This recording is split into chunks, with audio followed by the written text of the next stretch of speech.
అక్కడ యాక్సిడెంట్ జరగవచ్చు, blood loss కావచ్చు, లేదా ఏదన్నా ఒక చిన్న వేలు లాంటిది ఎగిరి పడవచ్చు.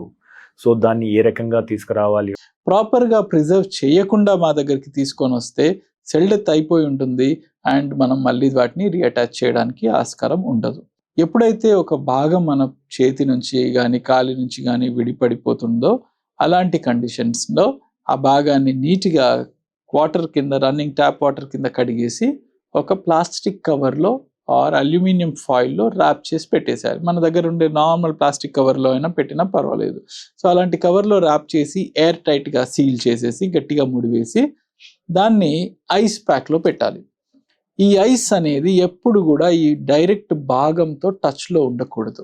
చాలా మంది మా దగ్గరకు వచ్చే వాళ్ళు చేసే మిస్టేక్ ఏంటంటే డైరెక్ట్‌లీ ఆ భాగాన్ని ఐస్‌లో పడేస్తారు. ఐస్‌లో డైరెక్ట్‌లీ కాంటాక్ట్ వస్తే అది ఇంకో ప్రమాదానికి దారి తీస్తుంది. ఏంటంటే ఫ్రాస్ట్ బైట్ ఇంజురీ అంటాం అన్నమాట. సో ఎప్పుడైతే డైరెక్ట్‌లీ ఐస్‌తోని చాలా సేపు ఎక్కువగా టచ్‌లో ఉంటుందో బికాస్ ఆఫ్ ఐస్, అది కూడా ఎక్స్‌ట్రీమ్ టెంపరేచరే. సో ఆ ఐస్‌తో కూడా సెల్ డెత్ జరుగుతుంది. సో అలా కూడా మనం పెడితే మళ్ళీ ఫెయిల్ అవుతుంది. సో డైరెక్ట్‌లీ ఐస్‌లో పెట్టి కూడా మనం తీసుకొని రాకూడదు.